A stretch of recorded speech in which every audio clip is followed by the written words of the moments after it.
Maka orang-orang di luar sana yang mengatakan andikan tahlil itu baik pasti dilakukan sahabat, itu logika yang keliru.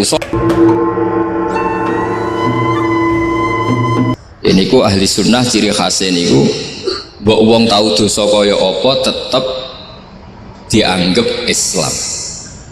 Ada kelompok ekstrim khawarij sing darani wong nak dosa niku berarti wis napa kafir. Jadi itu efeknya luar biasa dari madhab-madhab itu. Lalu kenapa madhab Abul Hasan As-Sadili yang kita pilih? Karena kalau orang Islam kamu kafirkan niku mboten ketemu, cara akal niku mboten ketemu. Nggih, cara berpikir kita masyhur Abul Hasan As-Sadili ngendikan wong iku nak kafir mulai cilik nganti 70 tahun. Kalau baleni malih tiyang kafir cilik ngantos 70 tahun itu kan menjadi mukmin itu hanya dengan melafadzkan Allah syahadat la ilaha illallah Muhammadur Rasulullah. Niku hadhil kalimah satu ini kalimah syahadah niku saged ngilangi kekafiran 70 tahun. Artinya kalimat ini adalah kalimatun dakhala fihal kafiru al-islam atau kalimatun sara bihal kafiru musliman. Ini ngaji rileks, ini tanamkan di hati. Ini adalah kalimat yang orang kafir saja menjadi muslim, hanya sekali dilafadzkan. Masa lalu dengan kalimat yang sama tiang muslim menjadi kafir? Ini pun buatan ketemu akal. Makanya madhab takfiri, madhab gampang mengkafirkan orang itu jelas madhab yang enggak ada rujukannya sama sekali, enggak ada pegangan ilmiahnya sama sekali. Wong kafir wae jadi Islam, mosok wong Islam jadi kafir. Mau perkara tahlilan ning kuburan. Gara-gara tahlilannya nyekel patok dianggap napa? Kafir. Mergo dianggap njaluk napa? Jaluk bae, jaluk kufur. Mulane dawuh Said Muhammad masyhur itu diterjemah di seluruh bahasa di dunia. Wong-wong sing ngafirno iku mbok yo sekali-kali nginceng iku ngrungokno. Lho kula nu sampean tahlil iku yo ora seneng. Kadang sing tahlil yo rada ora ngajar. Kula niku yang ben nak mati, nak sing tahlil nang Jepang niku ora seneng. Mergo yo rada sombong lah wong tahlil iku yo kadang rada sombong. Misale ngaten, kula kiyaine jenengan. Dongane ngene, ya Allah, ini guru saya. Ingkana muhsinan fazid fi ihsani. Kalau dia baik, itu ya tambahlah kebaikannya. Mosok murid muni gurune baik itu kalau itu kan ngenyak uang. Ini soleh-soleh permanen dianggap nawa. Jadi dungane itu ngeper ingkana muhsinan fazid fi ihsani. Wa ingkana musian fatajawaz anhu. Misalnya kalau dia orang buruk, kalau beliau orang buruk yang kau maafkan. Maka orang-orang di luar sana yang mengatakan andikan tahlil itu baik pasti dilakukan sahabat, itu logika yang keliru. Sahabat gak mungkin kan nahlili Kanjeng Nabi ngendikan ingkana musinan sido kafir ngoten nggih mboten. Lah wong Kanjeng Nabi kok apike di ngendikano ingkana ini kok kafir. Wong Nabi kok ingkana andai. Saiki pertanyaannya gini, kita sebagai kiai, sebagai guru, ku murid nak tahlil ya rada kurang ajar sithik. Wong gurune kok diomongno ingkana musinan ambek ingkana musian. Nah pertanyaannya gini, lepas dari kira rada kurang ajar lah dalam tahlil itu rada kurang ajar karena nyebut guru ora kode kana musinan tapi ingkana musinan. Mestinya kalau sampean sebagai murid kan menapa kode kana musinan, guru saya benar-benar orang baik, bukan ingkana andekan orang baik. Tapi ada satu kepastian bahwa ini tidak minta sama mayit.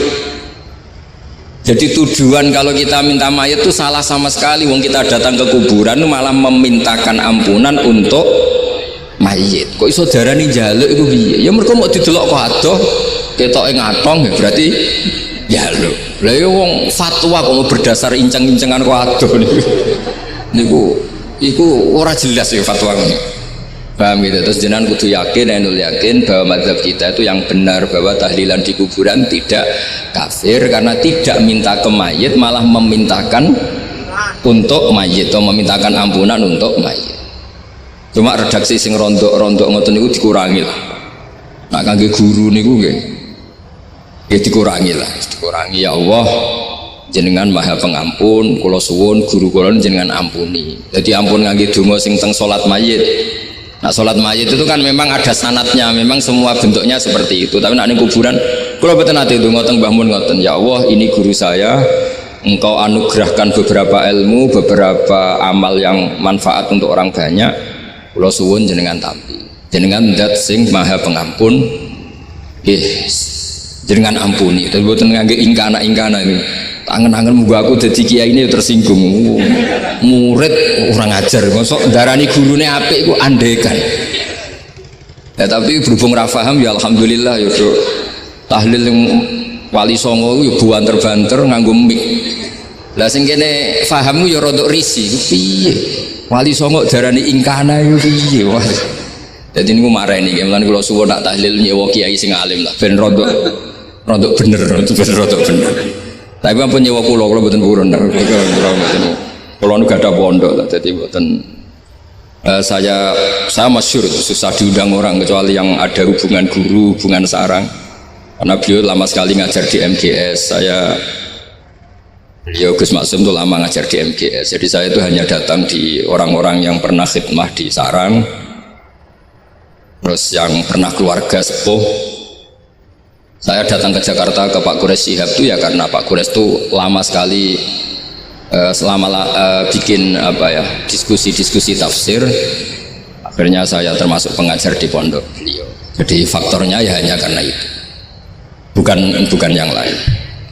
Terus kalau suwun jenengan kedah yakin kalau faham takfiri yang memudahkan mengkafirkan orang lain itu faham yang salah, karena itu bahaya. Terus bahaya kedua secara fikih. Secara fikih itu nanti repot. Kalau nanti di salah satu seminar itu sudah mau zuhur, ketemu satu narasumber yang gampang mengkafirkan orang, itu separuh masjid kebetulan mereka banyak yang bisa ngaji itu terus gak sholat zuhur. Tanya sama mereka, lu kok gak sholat zuhur sudah masuk waktu? Kan sholat hanya wajib untuk orang muslim, kita akan kafir. Ya karena dikafirkan tadi kan, kalau kita akan dikafirkan.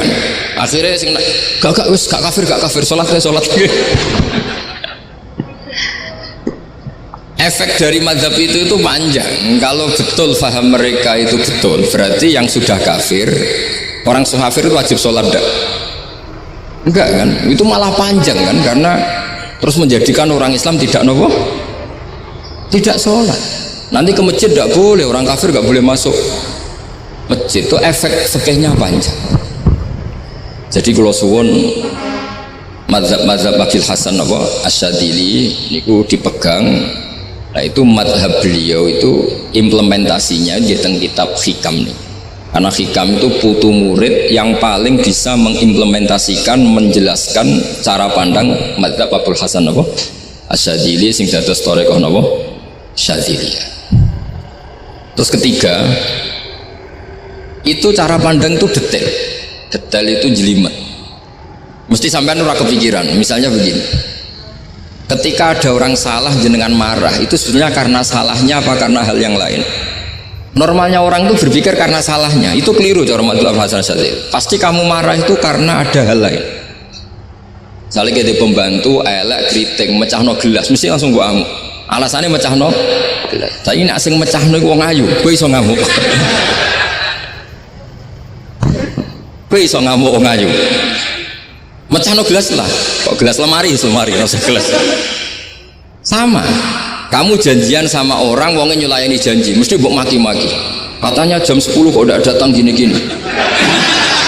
Nah, tapi kalau yang terlambat itu wong sing ngutangi kowe iso ngamuk orang sing ngutangi kowe. Atau sing terlambat itu komandannya, atasan kamu. Atau kiainya. Nah, artinya gini, ketika kamu marah atas nama terlambat, itu sebetulnya karena terlambat atau karena hal lain. Nah, maksiat juga gitu. Cara pikirannya Abdul Hasan Asyadzili, ketika kue roh misalnya cawe itu maco naik apa lah ninja atau apa, mesti kue darani wah seluput suwuk. Tapi nak dikandani, niku putune jenengan. Mesti langsung ya Allah jenengan sepunten. Jadi sebenarnya kita kebencian sama orang lain tuh karena kebetulan tuh tidak keluarga kita. Coba kalau itu keluarga kita, pasti kayak mikir ulang.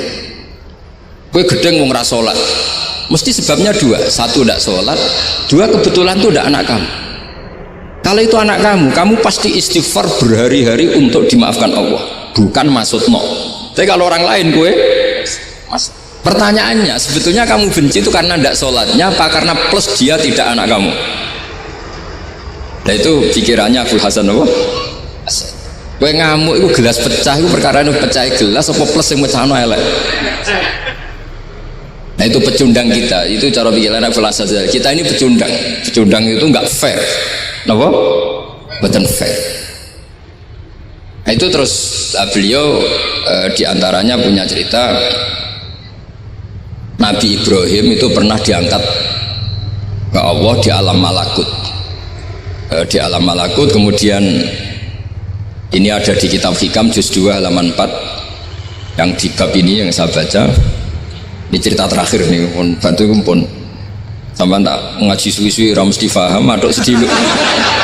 Nak sedilu kan dia alasan kenapa ora paham salah Gus Pak ngulangi sedilu. Lah nak suwi sampean ra paham malah ribet kan, diulang suwi ra paham goblok tenan berarti kan gitu.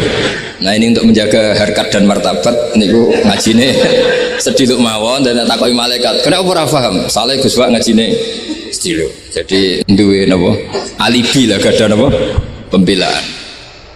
Nabi Ibrahim itu diangkat di alam malakut karena beliau seorang nabi melihat orang maksiat, ditanya sama Allah, ya Allah itu orang-orang maksiat tuh makan dari rizkimu, menempati bumimu dan semua fasilitas engkau bikin. Lalu menurut kamu gimana Ibrahim? Ya bunuh saja, matikan saja. Sama Allah dituruti. Melihat lagi ada maksiat yang berbeda, selalu Nabi Ibrahim usul itu dimatikan. Jadi Ibrahim pernah jadi garis keras lagi keras sekali. Lalu suatu saat Nabi Ibrahim itu disuruh nyembelih Ismail. Disuruh nyembelih apa? Ismail. Baru disuruh nyembelih Ismail, Nabi Ibrahim tanya, loh ini anak saya ya Allah, ini samrotu fuadi, ini buah hati saya, kenapa engkau nyuruh menyembelih? Jarai ngetikane pangeran, apa kamu tidak ingat ketika tak angkat di alam malakut beberapa hambaku kamu usul supaya tak bunuh? Cara Jawa ini, cara Jepang ini raro rasani jadi aku itu pangeran sing gawe aku enak wae usul-usul kon mateni jare. Saiki gentenan, saiki anakmu sembelih. Rumang sama udah di pangeran gak sayang mbek kaula. Kowe tak dadekno nabi ku kon dakwah ora kon mateni. Nabi Ibrahim nangis. Nah inilah perbandingan bagi kita. Sebenarnya saat kita benci maksiat itu sebetulnya di hati kita itu tidak hanya maksiat, kita ada dak fairnya, plus itu dak orang yang terkait dengan kita. Jika misalnya mau wangkel, misalnya penyanyi sing piye mau wangkel, suatu saat penyanyi gue aku, masa gue gelem dadi bojomu, hilang mangkelmu kan. Jadi pecundang kita ini sebetulnya pecundang. Nah, syukur-syukur memang makom kamu sudah tinggi. Memang bener-bener benci karena maksiat, paribasane wayu gelembok rabi tetap mangkel. Tapi saya tidak yakin soleh-soleh seperti ini imannya sampai seperti itu tidak yakin. Dan saya kalau yakin begitu berarti keyakinan salah itu salah dan bodoh itu, karena itu nggak terbukti. Makanya ini kita baru kalian kitab hikam, karena ini acara ngaji hikam kula waos. Sedikit mawon kula waos ini jawabannya Nabi Ibrahim ketika disuruh nyembelih Ismail teng halaman 4 juz 2. Allahumma hadza waladi wa samratu fuadi wa ahabbun nasi ilayya. Fasami aqailan yaqul ama tazkurul lailah allati sa'alta fiha ihlaka abdi. Awama ta'lamu anni rahimun bi ibadi kama anta syaqiqun bi waladik. Jadi Ibrahim anak kamu sembelih. Kata Ibrahim, ini nggak mungkin Gusti, ini buah hati saya, kenapa engkau minta ini tak sembelih? Apa kamu tidak ingat pernah mengusulkan saya menghabisi sekian hamba saya? Kalau kamu bisa sayang anak kamu, saya juga sayang hamba-hamba kue enak wewe. Mikir. Jadi makanya kalau suwon kita ini hidup harus insaf. Nak kira dia duit, itu yo mangkel tenan, loro tenan. Terus bojomu mbok kon sabar pas kue ra ngekeki duit, iku yo ra fair. Yo ben ngamuk. Satu, kelihatan cerdas. Memang kondisi nggak punya uang itu harus ditanggapi dengan marah. Masa diapresiasi? Pinter mas, kowe saiki sudah wong zuhud. Wah ya ribet kan. Wes jos mas sampean saiki ra duwe dhuwit, sampean sudah wong zuhud, wong waro. Tapi ada mati bareng saiki. Jadi sebetulnya Allah bikin emosi itu, andai kan boleh dibahasakan, wis dipikir. Walau la dafu inna safa'durum bi ba'dil lafasadatil. Jadi bumi ini sebaiknya itu diisi dengan sekian perbedaan. Tapi tidak konflik ya, perbedaan dengan konflik itu beda. Saya ulang lagi, bumi ini sebaiknya diisi dari sekian apa? Perbedaan, karena justru itu bagus. Saya itu berkali-kali bilang, andai kan tidak ada pikiran kedua, ini dunia ini sudah rusak. Harus ada pikiran kedua. Misalnya ono wong kok terlalu apik mbek kanca, mesti bojone sambat, wong gak men ngopi mbek kancane ra tau ngapi mbek bojone. Tapi kalau ngopi mbek bojone terus, mesti kancane sing sambat. Wah, jok rabi lali kanca. Ribet. Manusa itu ribet. Kados kula dugi mriki ini hormat Gus Maksum. Nggih mungkin tok ganjaran. Tapi untuk dosa sidik-sidik ninggal pondok. Jadi ya sudah. Ya mau tidak mau, karena memang hidup itu tidak banyak pilihan. Ada orang sering ibadah di masjid, sholat itu ya bagus, tapi dia pasti tidak baik dalam sistem sosial. Umpama wong soleh kabeh ning masjid itu donya akeh sing mati, karena tidak ada tim SAR paling murah. Loh iya kan, wong kecelakaan itu penolong pertama itu orang yang di masjid apa sing tukang ning dalan-dalan. Artinya sing ning masjid iktikaf mesti ra duwe ganjaran nulung wong kecelakaan. Artinya ada kebaikan yang pasti nggak bisa dilakukan orang yang sedang di masjid. Andai kan yang di jalan itu orang-orang soleh itu waduhnya sebaldatun thayyibatu warabun ghafur. Loh ya betul, Nabi pernah ditanya sahabat, ya Rasulullah kita ini senengane ngegeng di jalan. Ya, kata Nabi ya sudah nggak apa-apa, asal a'tut thoriq haqqaha, ya kamu memberi haknya jalan. Apa itu? Amar ma'ruf nahi mungkar. Maksudnya nahi mungkar gini, misalnya di bus itu ada orang soleh mayoritas, itu sing nyopet ya wedi, mergo mesti ditabuki wong akeh. Kalau yang di perapatan wong soleh kabeh, sing beda itu ya isin, mergo sing perapatan wong soleh kabeh. Nah, masalah iki ra soleh kabeh, kemarin ribet kan gak soleh kabeh.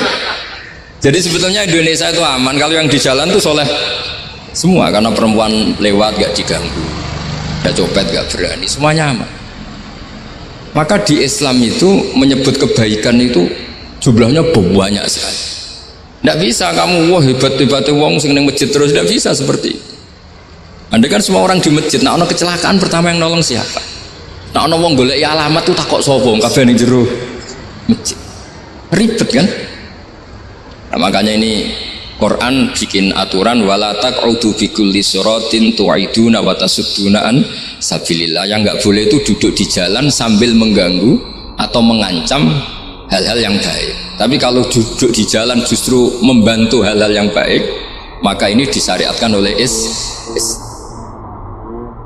Jadi ini kita harus mulai mikir ya. Jadi walhasil ngendikane kitab hikam, bayangkan yang maksiat itu anak kamu, istri kamu. Pilihan kamu itu memaafkan dan minta dimaafkan oleh Allah.